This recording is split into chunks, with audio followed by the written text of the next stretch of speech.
ناظرین، drama serial بلبلیں اب کافی زیادہ انٹرسٹنگ ڈرامہ ہے۔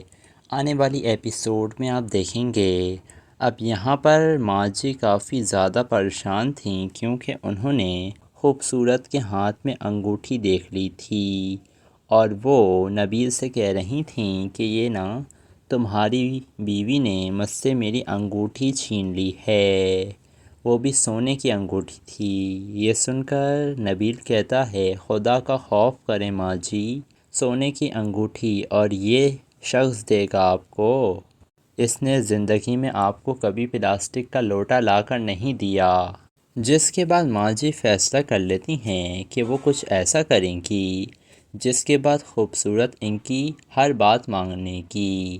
وہ چلی جاتی ہیں بابا جی کے پاس، تو بابا جی بھی کہہ رہے تھے کہ میں تمہیں ایسا تعویذ دوں گا جس سے تمہاری بیوی تمہاری جی حضوری کرے گی اور تمہارے پیر دھو دھو کر پیے گی۔ جس کے بعد آتی ہیں ماں جی گھر واپس اور وہ تعویذ ملاتی ہیں چائے کے اندر اور پھر نبیل کو کہتی ہیں یہ جا کر بیٹا اپنی بیوی کو پلا دو۔ جس کے بعد نبیل خوبصورت کے لیے چائے لے کر جاتا ہے اور بتاتا ہے کہ ماں جی نے چائے بھیجی ہے جانو۔ یہ سن کر خوبصورت کہتی ہے کہ ماں جی نے چائے بھیجی ہے اور وہ بھی میرے لیے، مجھے تو حیرت ہو رہی ہے۔ تو نبیل کہتا ہے جانو دیکھو ماں کا دل کیسا ہوتا ہے، تھوڑی دیر میں جھگڑا ہوتا ہے اور تھوڑی ہی دیر میں وہ بالکل پیار دکھانے لگتی ہیں اپنا۔ جس کے بعد خوبصورت چائے پینے کے بعد تو بالکل ہی بدل جاتی ہے اور وہ جوجی آنٹی کو آ کر باتیں سنانے لگتی ہے۔ تو جوجی بیگم کہتی ہیں شرم کرو، تم مالک مکان سے بدتمیزی کر رہی ہو۔ یہ سن کر خوبصورت کہتی ہے کہ تم چپ کرو، اصل فسادی عورت تو ہو ہی تم۔ جس کے بعد خوبصورت ماں جی کی بھی بے عزتی کر دیتی ہے اور ماں جی آ کر نبیل کو بتاتی ہیں۔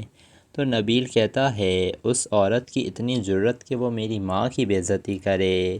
پھر نبیل جاتا ہے خوبصورت کے پاس اور کہتا ہے کہ تمہاری ہمت کیسے ہوئی خوبصورت، پہلے تم نے میری ماں کی بے عزتی کری اور اب تم میرے باپ کی بے عزتی کر رہی ہو۔ جس کے بعد خوبصورت کہتی ہے کام چور نکمے، میرے پاپا کے ٹکڑوں پر پلنے والے، زیادہ چک چک کری نا تم نے تو میں تمہیں باہر کا راستہ دکھاؤں گی اور تم سب کو اس گھر سے نکلوا دوں گی۔ جس کے بعد نبیل کہتا ہے سوری جانو، مجھ سے غلطی ہو گئی۔